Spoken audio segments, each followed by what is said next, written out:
मेरे भाई, क्या रमज़ान में ज़कात पर ज़्यादा सवाब मिलता है? ऐसा नहीं है। जिनकी तारीख़ रमज़ान में बनती है उन्हें तो सवाब मिलता है रमज़ान शरीफ की वजह से, और जिनकी तारीख़ नहीं बनती है और वो ताख़ीर करके रमज़ान शरीफ में अगर ज़कात निकालेंगे तो उनको ताख़ीर ज़कात का गुनाह मिलेगा।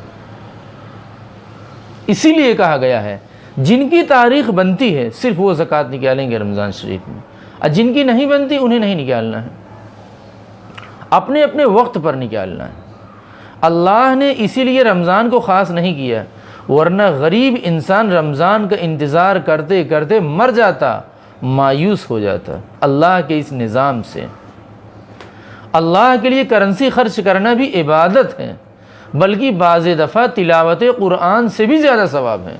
क्यों भाई? एक आदमी इंतकाल कर गया है और आप उसके लिए कुरान शरीफ पढ़ के बख्श रहे हैं, उसको सवाब तो मिल गया, लेकिन इस अमल से किसी गरीब की मदद नहीं हो रही।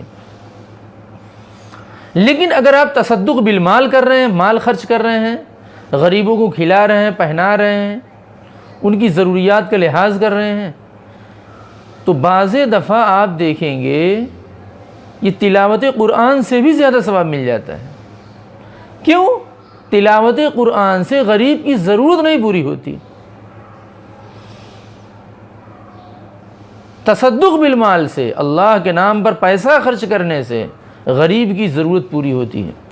इसीलिए सबसे बेहतरीन अमल मुर्दे के लिए तसद्दुक़ बिल माल है, तिलावत कुरान नहीं है।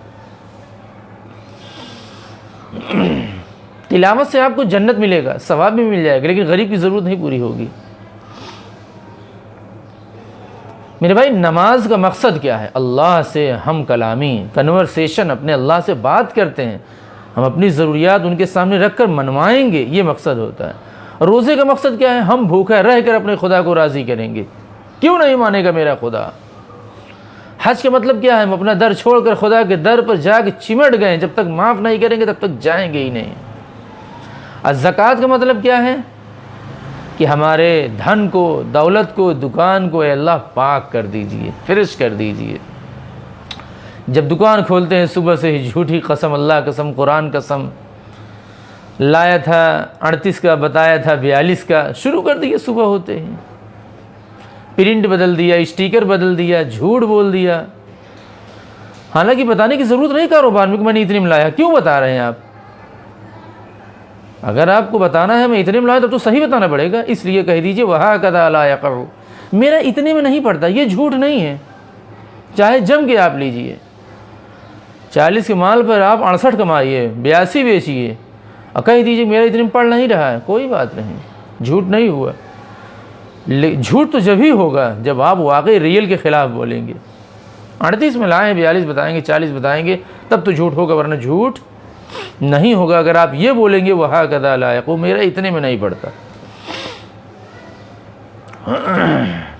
जब सामान की शक्ल में ज़कात हम निकालते हैं तो हमको अल्लाह को हाजिर नाजिर समझकर और ज़्यादा एहतियात करने की ज़रूरत है। पुराना माल था, कटा था, छटा था, दबा माल था, सड़ा माल था, और अब आप उसको आप ज़कात में काउंटिंग कर रहे हैं, हमको लाइए इसी सामान का ज़कात निकाल दें, तो जितनी उसकी एक हैसियत बन रही सिर्फ उतना ही आप उसको ऐड कर सकते हैं अपने ज़कात में।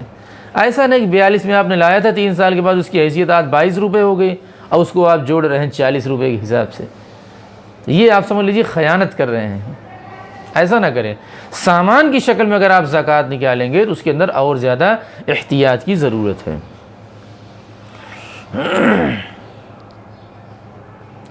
वमा तुनफ़िक़ू मिन शैइन, जो कुछ भी तुम खर्च करते हो, सड़ा माल, गला माल, दबा माल, छटा माल, कटा माल, सब अल्लाह को पता है। फ़इन्नल्लाह बिही अलीम। इसलिए मेरे भाई थोड़ा एहतियात करने की ज़रूरत है।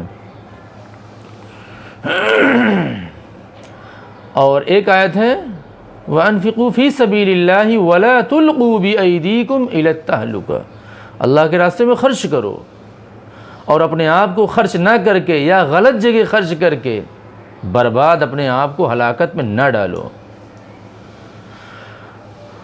अगर उतना ख़राब माल तुमको दिया जाता, तुम उस जगह होते, तुम भी बर्दाश्त न करते। वलस तुम भी आखिरी ही इल्ला अन तुम मिज़ूफ़ी, तुम भी उसको न लेते। माल खर्च करो, पैसा खर्च करो मेरे भाई। ज़कात भी एक माली इबादत है, माली कुर्बानी है। वक्त पड़ने पर औलाद की भी कुर्बानी पेश की जाती है। इसलिए अल्लाह के वास्ते ज़कात आप ज़रूर निकालें और अपने अल्लाह से कहो कि अल्लाह मैं सदका कर रहा हूँ, ज़कात निकाल रहा हूँ। जिस दिन मेरा जनाजा उठेगा, मैं कब्रों में लेटूँगा, ये सारी नेकियाँ ये मेरा वापस कर दीजिएगा, ताकि मैं इसी के सहारे यहाँ जीऊँ, रह सकूँ। ये मेरे लिए मुनीस हो, उनसियत का ज़रिया हो। इसकी लाइट में, अपनी नेकियों की रोशनी में मैं रह सकूँ, कब्रों की वहशत से दूरी हो।